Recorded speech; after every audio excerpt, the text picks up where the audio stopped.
Afternoon, Paul.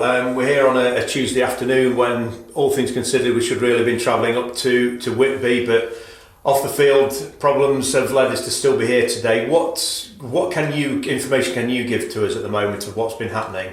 No, it's obviously very, very frustrating for players and staff.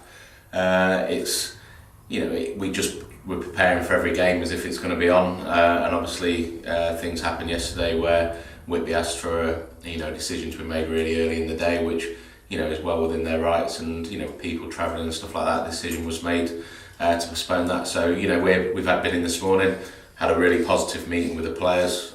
We've got to train and play as if Saturday's game's going to be on, which I've been assured that it will be.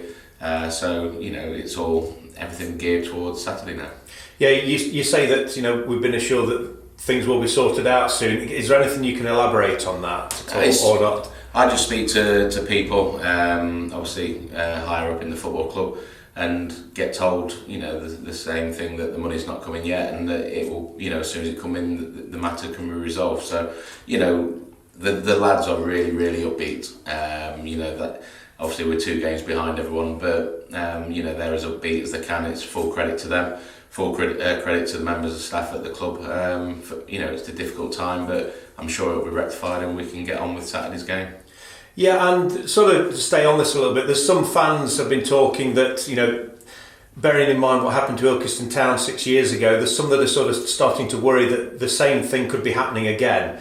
Is there anything you can say on that is happening, or that it's not happening? No, I've been assured that that's not the case, and that the next game of football match that we're due to play will take place. So I've got to get everyone around the football club ready for that. And I've been around football long enough to know that these things do happen sometimes, but you don't want to be in this situation too long. We've had a great pre-season.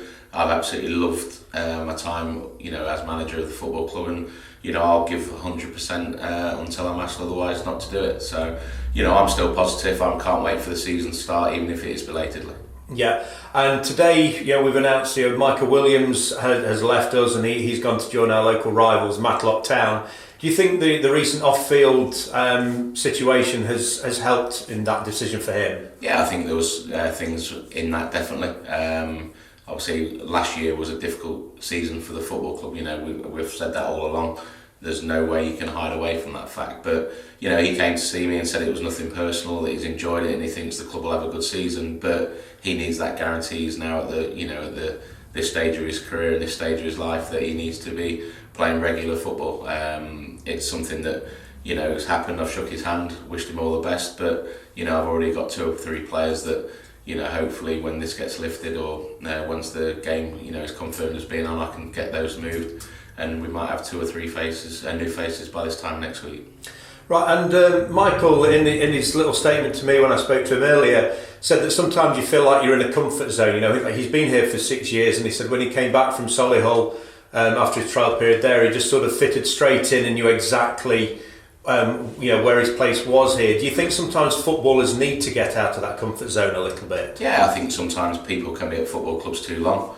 I think Willow's at that stage now where he needs to be knowing where he is and enjoying his football, and stretching himself. I think he obviously enjoyed his time here and he had a great rapport with the fans and the club alike, but he's decided, he's made this decision. I don't want to stand in his way, and I don't want anybody at the football club who doesn't want to be at the football club. So there's loads of people ringing and sending information through.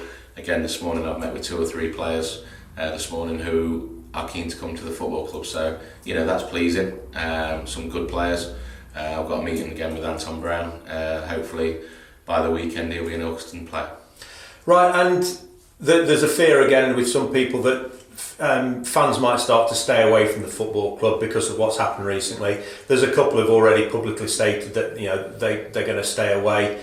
What would you say to the fans there? What do you think they could best do, and how could we sort of encourage them to come back? Well, I think anything that I can do personally, I'm prepared. I've said that I think it's important that we try and get another fans forum where I'll go in front of the fans and explain my side of things at the football club and how important the fans are to that side. And any Ilkeston fan, a true fan, will want the best for the football club and will always support the management and players through thick and thin, and they're of vital importance to us now.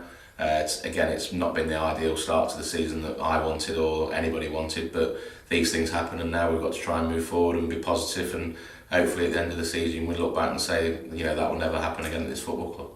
Yeah, and if crowds do start to fall a little bit, last year we were sort of seeing 400, 450 a game. Do you think if crowds start to drop too much, that might have a detrimental effect on the players? Do you think that can seep into them at all? Yeah, the players, we are young as a squad. There's a couple more experienced players in there to help my job out a little bit. But, I know that if we're doing things right off the pitch as well as on the pitch, the fans are true Ilkeston fans, and, they'll come and support the football club through thick and thin. And, it is a difficult time, but it's a time that, I can see a light at the end of the tunnel. Saturday can't come quick enough, or that first game of the season can't come quick enough, so we can actually start and get the campaign underway. That's brilliant. Again, Paul, especially under circumstances, thanks very much for your time today. Thank you.